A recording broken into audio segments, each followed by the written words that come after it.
comenzamos el estudio del libro de Salmos, un libro apreciado y menospreciado al mismo tiempo. Apreciado porque se ha exaltado en las religiones su valor poético, su valor de prosa, como proverbios. Pero el libro es mucho más profundo y mucho más rico en conocimientos. El nombre hebreo de este libro era Libro de las Alabanzas, y el nombre actual proviene de la Vulgata latina, que sigue a la Septuaginta. Los autores, a saber, son varios, entre ellos David, Salomón, Asaf, incluso Moisés, entre otros que también son anónimos. Su data es relativa, pero gran parte de ellos fue escrita en el periodo entre David y Salomón. El mayor grueso fue hecho por David. Se puede catalogar más o menos con subdivisiones como salmos personales, salmos penitenciales, salmos de alabanza, salmos de oración, salmos mesiánicos, salmos históricos, salmos litúrgicos y salmos que atribuyen autoridad y poder a Dios.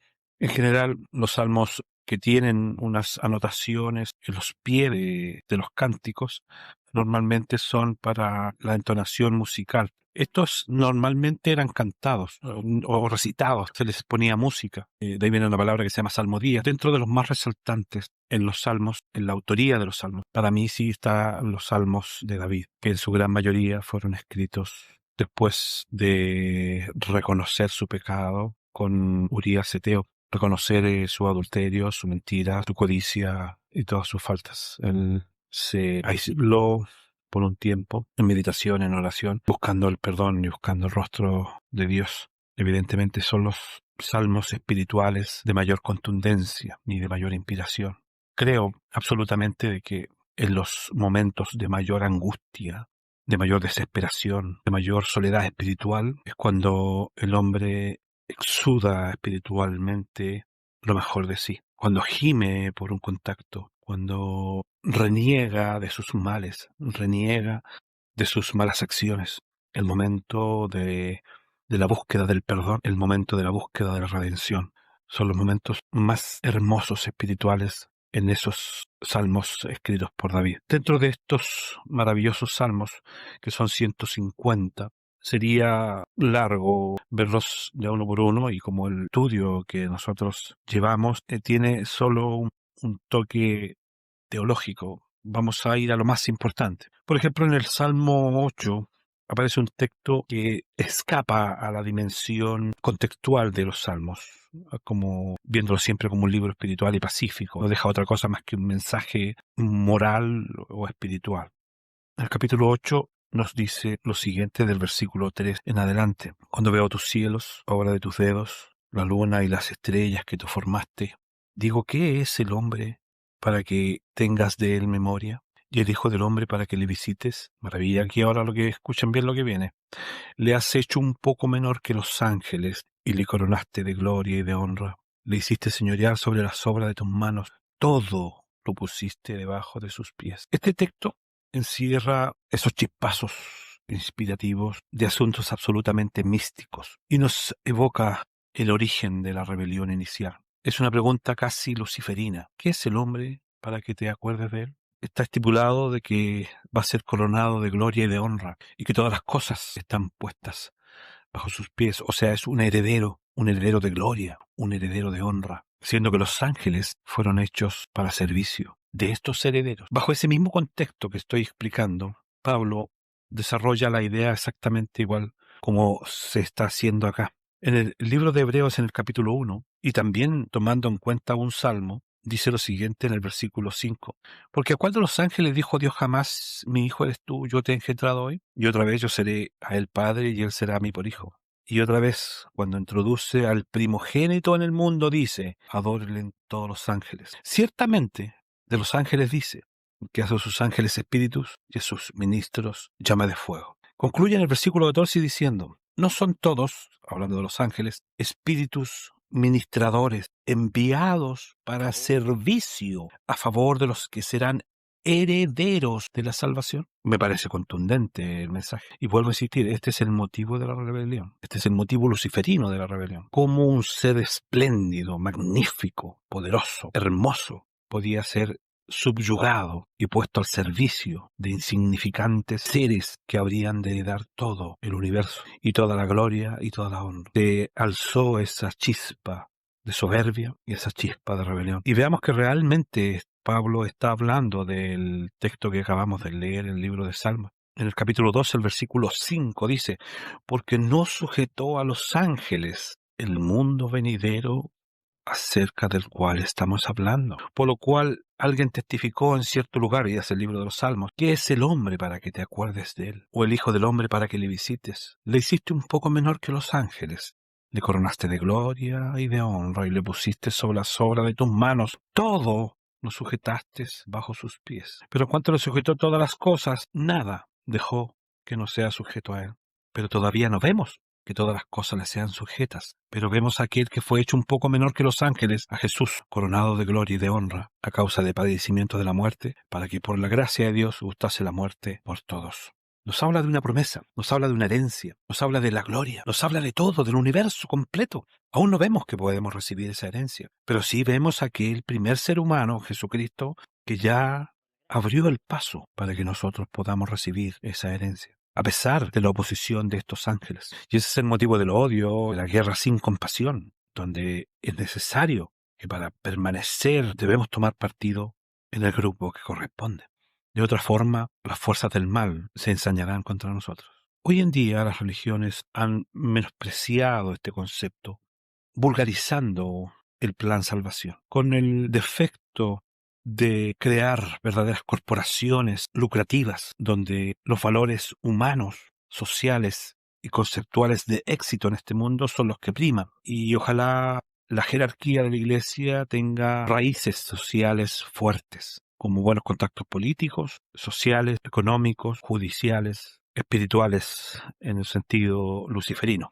Si nos damos cuenta y hacemos un breve análisis, no en un sentido superficial, sino que más profundo, de la existencia de Cristo en este planeta, del periodo que le tocó vivir entre nosotros, nos podemos dar cuenta que Él mostró y en cierto modo burló los íconos o paradigmas de lo que significaría la autoridad intelectual de dirigir conceptos hacia las masas. En la época de Cristo había gente, entre comillas, educada en diferentes escuelas griegas, romanas, hebreas, mesopotámicas, incluso egipcias también. Tenía una variada gama de conceptos teológicos variados, de conceptos culturales variados, de conceptos históricos variados, etcétera, etcétera, evaluando el ambiente de la élite de la época.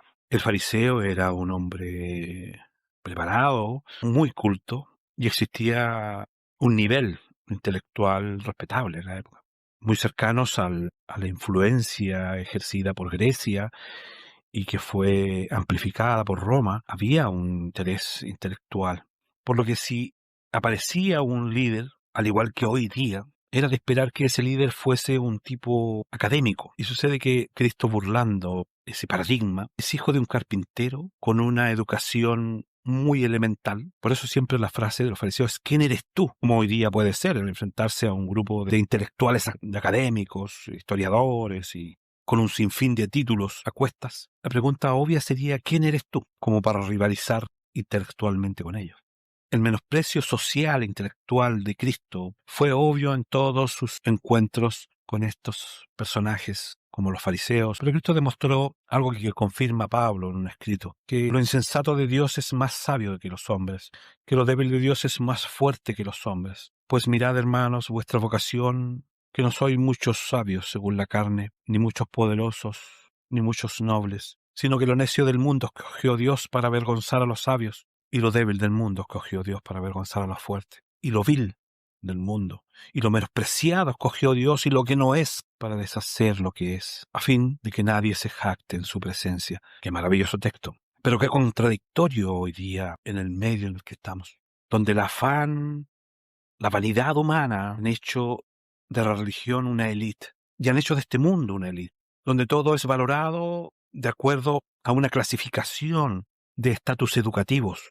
¿A qué universidad fuiste? ¿Qué carrera estudiaste? Y recién bajo esa clasificación eres valorado. Pero Dios menosprecia el sistema humano contrario a Dios, porque son en las universidades donde se manejan una serie de conceptos, tanto de evolución como filosóficamente contrarios a la fe. donde en una soberbia, en la medida que se adentran más y más en ese mundo intelectual superpoderoso, te van alejando cada vez más del concepto de humildad divina. Tristemente, esto seguirá siendo así hasta el fin de los tiempos. Pero la buena noticia es que nos da David en su salmo que estamos estudiando, es que nosotros somos herederos, y como lo confirma Pablo también en Efesios capítulo 12, el versículo 19, de que ya no somos extranjeros ni advenedizos, sino conciudadanos de los santos y miembros de la familia de Dios. Por lo tanto, hermanos de Cristo e hijos de Dios. Y si somos hermanos de Cristo y Cristo es Dios, nosotros también somos dioses. Esto es fuerte de asimilarlo y se ve como ofensivo espiritualmente para algunas religiones. En una ocasión ya vimos el dibujo de cómo se veía Cristo en esa época, hijo de un carpintero, de una ciudad muy pequeña, de una región pobre, con nulos antecedentes académicos, observado por estos intelectuales, ocurre un hecho que conmociona el medio judío de la época. Sucede que trajeron un paralítico a presencia de Jesús para que fuese sanado, y Jesús le dijo al paralítico: tus pecados te son perdonados. Los fariseos que presenciaban esto dijeron: blasfemia, porque un hombre, para los fariseos y para las religiones actuales, menos de origen vulgar, podría tener la autoridad de perdonar pecados, atribuible a una divinidad. Jesús les contestó que es más fácil decirle: toma tu lecho y anda, quitándole ese parálisis, o decirle: tus pecados te son perdonados, a pesar de que había otra conjunción de conocimiento en esto. Con esto Cristo demuestra, y como el texto termina, que la gente se maravilló al darse cuenta de que Dios había dado tal potestad a los hombres. ¿Qué potestad? Pues la potestad de perdonar pecados. Una potestad que hoy día incluso es desconocida para muchas religiones. Ni siquiera usada por los pastores, ¿eh? Una persona del vulgo, una persona de orígenes humildes, pobres, miserables, sin mayor educación, no sería aceptable, menos si no pertenece a lo legalmente establecido como religión en este mundo, que se arrogue el derecho de administrar los pecados y perdonarlos o retenerlos. Eso no sería bien visto. Pero en una ocasión a Jesucristo lo querían apedrear, que estaba expresando su espiritualidad divina, demostrando de que en esa humildad había un ser divino elegido. Los fariseos, captando el mensaje, le dice: por buenas obras no te vamos a apedrear, sino que porque tú, siendo hombre, te haces Dios. Demostrando que en contexto los fariseos estaban captando de que Jesucristo, en cada intervención que hacía, mostraba que el hombre tenía en sí una divinidad. Porque no olvidemos que para los fariseos que Jesucristo era un hombre. Olvidémonos de la imagen hollywoodense de un Cristo rubio, ojos azules y brillante, resaltaba dentro de una masa de morenos. Olvidémonos de eso. Esto es un hombre común y corriente, no muy bien presentado y de orígenes muy humildes. No calzaba siquiera en la imagen, menos que se hiciese Dios. Pero Jesús le responde tan sabiamente con otro salmo, con el Salmo 82:6, y le dice lo siguiente: ¿no está escrito en vuestra ley? Y aquí es donde otra vez juega con las palabras. Yo dije, dioses sois. Es un juego de palabras muy fuerte, pero está demostrando la divinidad no aceptada, que quede claro, no aceptada por la religión de este mundo. Incluso es tomado como blasfemia. Más aún, se relaciona con los adoradores Illuminati, que sí ellos comprenden de que hay una divinidad en el hombre. Lamentablemente están comprendiendo esa divinidad alrededor de Lucifer. Pero la verdad es que Dios se ha reproducido en este mundo, y por eso el concepto de la mujer planeta, donde Dios se reproduce y deja embarazada a esa mujer, y de esa mujer nace un hijo como Adán, es absolutamente claro con respecto a la simiente de Dios en este mundo, que hace ser que sus hijos sean herederos y herederos de todo. Lamentablemente, que comprendan espiritualmente es como cuando dice: mi palabra no haya cabida en vosotros. Muchos no van a entender y no lo van a entender definitivamente, porque esto está relacionado con muchas otras cosas, porque hasta el conocimiento está predestinado, porque hasta el concepto de entender está determinado. No depende de uno. Él nos da el conocimiento. Lamentablemente las instituciones religiosas se han asociado en este mundo. Se han asociado en cuanto a frutos, a riquezas, a poder, como lo llama en Santiago, almas adúlteras. ¿No sabéis que la amistad con el mundo es enemistad contra Dios? Cualquiera, pues, que se constituya o quiera ser amigo de este mundo, se constituye en enemigo de Dios. Porque son cosas totalmente separadas, como dijo Cristo, al César lo que es del César y a Dios lo que es de Dios. Eso es de que vemos a los pastores de las iglesias fornicando continuamente en una mezcla de religión y política, pero vergonzosa. Entender de que las religiones son una Babilonia y de que existe una iglesia madre que tiene muchas hijas y que esta religión se ha hecho guarida de demonios, de espíritus inmundos y aborrecibles, y que las naciones también han manipulado a estas religiones, y estas religiones han manipulado a las naciones. Se han generado riquezas y se han generado intereses unos a otros, como lo dice Apocalipsis 18. Eso se llama fornicación, y eso va contra los herederos. Los herederos no buscan agraciarse en este mundo, no buscan ser famosos, no buscan ser adulados. Por el contrario, si se presentan ante un grupo de científicos a defender la palabra de Dios, serán menospreciados por lo que somos, de vertientes distintas y de conductas distintas y de búsquedas distintas. Como lo decíamos en un momento, si cualquiera que estuviese apesadumbrado por sus pecados, apesadumbrado por una enfermedad que está relacionada con los pecados, y que quede claro que todas las enfermedades son espirituales, y llegar a un hombre humilde, de vestidura humilde y de origen humilde, y se pusiese ante ese enfermo y le dijese, tus pecados te son perdonados, traería escozores fuertes. Esa autoridad es dada a los discípulos por Jesucristo, y lo confirma el libro de Juan, en el capítulo 20, que quede claro, después de la resurrección de Cristo. Jesús dijo, otra vez pasa a vosotros, como me envió el Padre, así también yo os envío. Y habiendo dicho esto, sopló y les dijo, recibid el Espíritu Santo. Escuchen bien esto. A quienes remitiereis los pecados, les son remitidos, y a quienes se los retuviereis, les son retenidos. De que esa autoridad es dada a los hombres, a sus elegidos, a su pueblo, a sus hijos, les es dado este poder. Profundizar lo que significa remitirlos y retenerlos es digno de estudiarlo en otro tema, pero el poder entregado por Dios a sus hijos es inmenso en este mundo.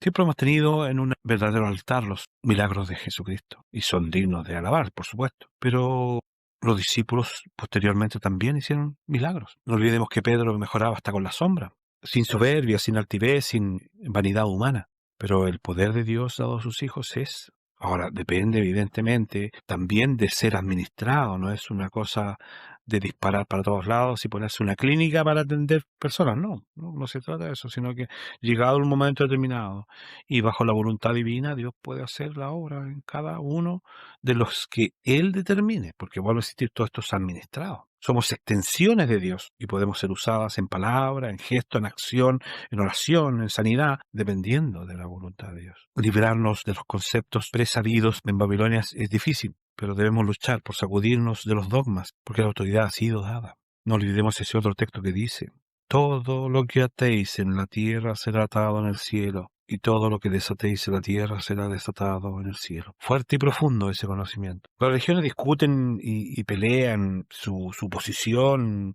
en el ranking de popularidad para tener más miembros y más gente, y han promulgado el libre albedrío. Pero lamentablemente la Escritura tendrían que eliminar ciertos textos bíblicos para poder seguir adelante con esa libertad de elección del público, donde las puertas están abiertas para todos. En una ocasión los discípulos le preguntaron a Jesús por qué hablaba por parábolas. Babilonia nos ha dicho de que Jesús hablaba por parábolas para ser gráfico, para hacerse comprender mejor, porque era didáctico. Y sucede que es al contrario. Jesús dijo, cuando estuvo solo con los 12, le preguntaron sobre la parábola que había recién expuesto, que era la palabra del sembrador. Y él le dijo la respuesta que es categórica.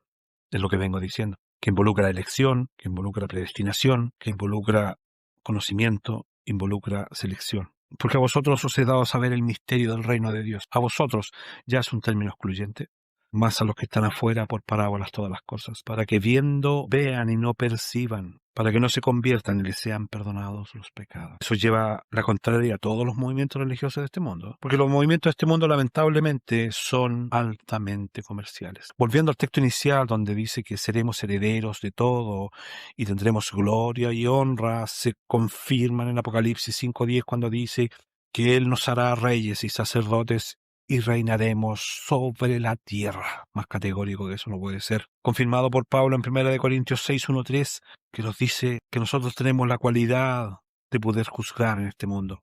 ¿O no sabéis que los santos han de juzgar al mundo? Y si el mundo ha de ser juzgado por vosotros, ¿sois indignos de juzgar cosas más pequeñas? ¿O no sabéis que habemos de juzgar a los ángeles? ¿Cuánto más las cosas de esta vida? Las religiones han disminuido el verdadero poder y potencial del hombre humilde, el verdadero potencial espiritual del ser humano. Y tú, si eres altivo y buscas el conocimiento en este mundo, no en Dios, sino en este mundo, vas por camino equivocado. Porque todo el conocimiento que existe en este mundo es propenso a engañar, propenso a desviarte. El verdadero conocimiento debes buscarlo en Dios, arrodillado en tu habitación, con un gesto humilde, con un gesto de mansedumbre, con un gesto de desapego a esta sociedad, a este mundo oscuro. No es necesario que yo te muestre que estamos viviendo en el gobierno de las sombras. Si has logrado apreciarlo, puedes entender que no puedes buscar en él la sabiduría, no puedes buscar en él la espiritualidad. Volved el rostro a Jehová, volver el rostro a Dios, y pidan, y les será dado. Llamad y se os abrirá, dice el Señor. Buscad y hallaréis, refiriéndose a la sabiduría. El conocimiento en sí no es algo competitivo, y no es algo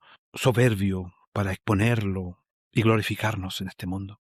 El conocimiento es lisa y llanamente la comprensión de un plan salvación. Es aquel que nos da tranquilidad, es aquel que nos libra del afán, es aquel que nos acerca a Dios, nos mantiene claro el camino, iluminado el camino, sin confusiones, sin errores, y al mismo tiempo nos mantiene alejados de las soberbias y las falsas grandezas de este mundo. Espero que Dios les bendiga y tomen en consideración la belleza de ese Salmo 8 y ese Salmo 82, que son altamente espirituales. Nos encontramos en la próxima ocasión. Que Dios les bendiga.